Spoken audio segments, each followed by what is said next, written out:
Yeah, so what's going on, guys? So well, basically today I'm just going to go over my workflow in Adobe Lightroom 5. So well, if you aren't familiar with Adobe Lightroom, it's basically Adobe's RAW editor for people shooting in RAW. Basically, RAW kind of gives you full control over the file because it's going. The differences between JPEG and RAW is basically really simple. JPEG is where the camera kind of like takes a picture.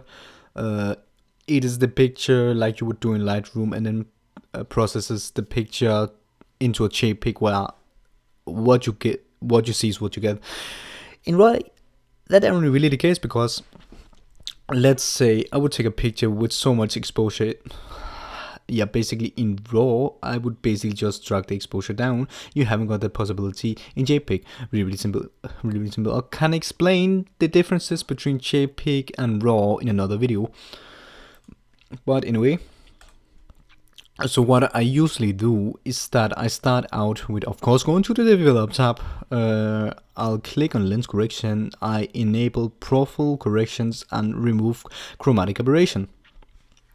Chromatic aberration appears on some pictures as yellow lines out inside or anti-aliasing lines out inside. If you're using shooting with Canon, you get these anti-aliasing lines out in the side. If you're shooting with Nikon, you get basically these yellow lines, and both are just as annoying.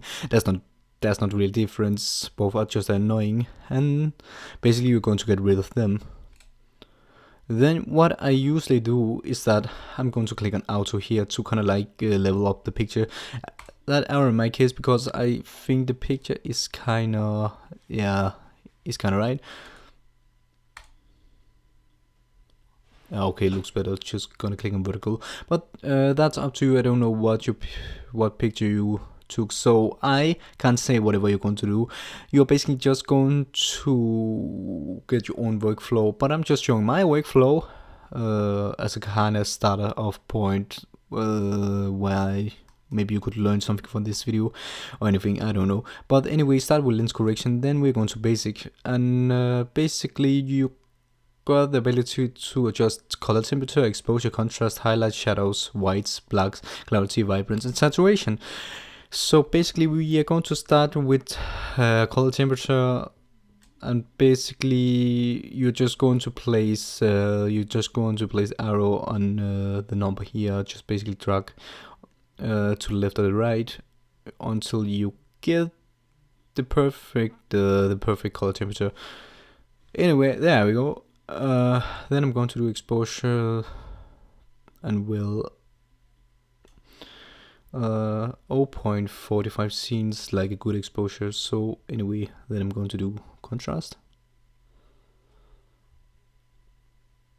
I think I'm going to stick with 43. Oh well, basically I think it's just going to leave the exposure for now.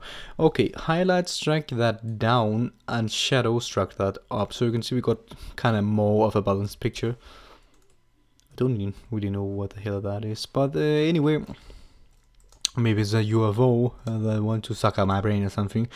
Okay, so anyway, what you're going to do here is that you're going to hold down the Alt key. Remember to hold down the Alt key, then drag the white up to kind of like where you start seeing some color appearance. This is usually red or blue. Okay, seems kind of good. Okay, the black, same thing, hold Alt key down, but this time you're going to drag the opposite way. So until you start seeing some color appearance here.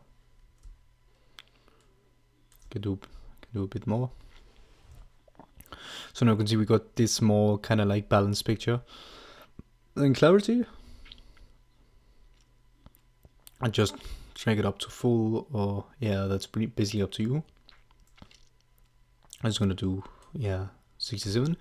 Alright, tone curve, basically got highlights, lights, dark, shadow. Usually don't touch tone curve, but you can do if you want to. So anyway, HSL, basically how much you want the colors to stand out. And I think there's too much red in the picture, so I'm gonna drag that down. So I'm gonna drag up, orange a bit down, one kind of the blue, yeah, blue +2, purple, drag that down. All right, so you can just remember to select saturation in HSL. That's usually what I do. Detail.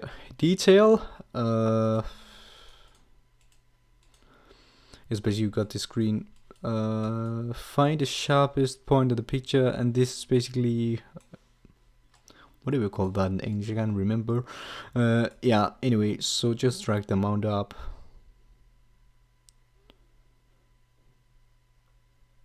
And as you can see, it's way sharper now. Okay, so 100 seems fine. Radius 1.5 pixels. Detail, drag that up. Okay, so it's kind of a bit more.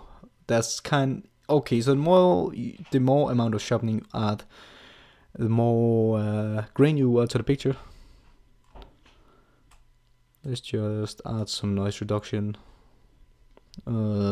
Color, detail, smoothness, yeah, and basically go to effect. You can add this cool vignetting effect, which I really like. So maybe too much vignetting, I don't know. Yeah, kind of like the other one. Okay, so I think the picture gotten kind of blue, so just gonna adjust the color temperature again.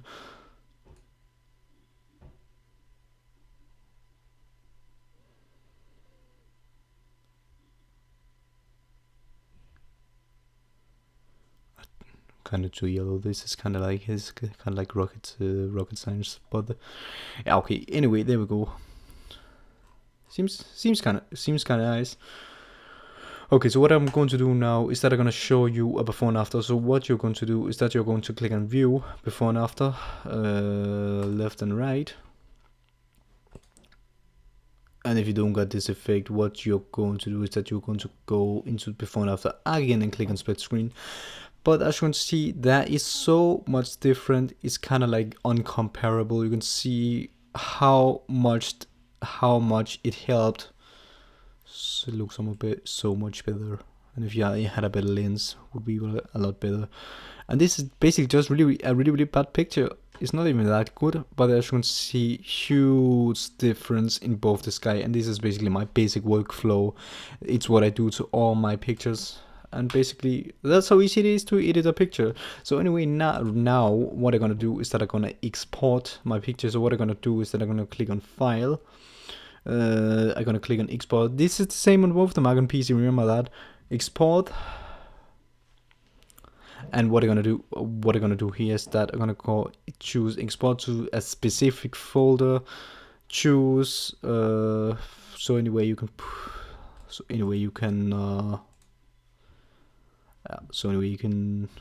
export to a subfolder, whatever you want to do that. You can rename the file. Yada yada. We aren't gonna do that. But anyway, yeah. What I'm going to do is that I'm going down to file setting. I'm gonna choose JPEG. Yeah, I'm gonna choose JPEG. Set the quality to 100. I'm just gonna use sRGB. You can do Adobe RGB if you want that too. That's really up to you. But I just gonna go with sRGB. No image sizing. You can do that if you kind of like. Let's say you wanna resize the picture to, let's say it's only gonna fill 5 megapixels. You can do that too. I'm gonna do that. Output sharpening. I'm gonna do that either. I'm going to include all the metadata. I'm going to export all the metadata into the picture. If you don't know what metadata is, it's basically the stuff like it was like how the picture exactly was shot, at what time it was shot, depending on what time the camera set up to, what date it's taken. You can see it's taken at ISO 100, 18mm f11, and a shutter speed of 1/4 of a second. But yeah, anyway, add all metadata. Watermark is basically, let's just add a watermark. So as you can see, I'm called photographer Dennis Hannen Christensen. I'm on Facebook. Let's go like my Facebook page, whatever you want. But anyway, how to add a watermark is basically really simple. Click on watermark. You can either do graphic or text. It doesn't really matter. So basically, what you're going to do is that you're basically just going to write your name down here. You are going to kind of like adjust the size by, you can see it, I can drag it up and drag it down whatever I want. Then I'm going to click on save. I'm going to give it a name, photo. Let's just call it photo. Yeah, so basically now I'm going to add a watermark. So all I'm gonna do now is that I'm gonna click on export. Yeah, and as you can see, I exported it before. I'm just gonna click override, and basically now we can see exporting one file. Just gonna wait for it.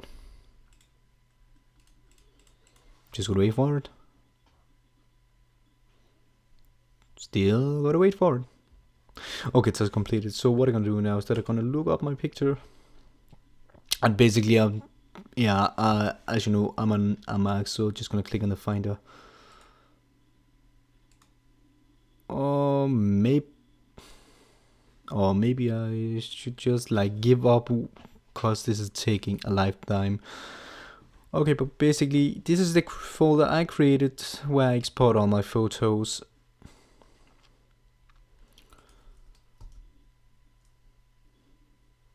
Yeah, so as you can see, this is the final raw to JPEG, or let's just call this JPEG. As you can see, that's my watermark, photographer Dennis H. Christensen. So basically, I hope you enjoyed the video. Hope you got something useful out of it, and well, I guess I'll see you guys later. Bye.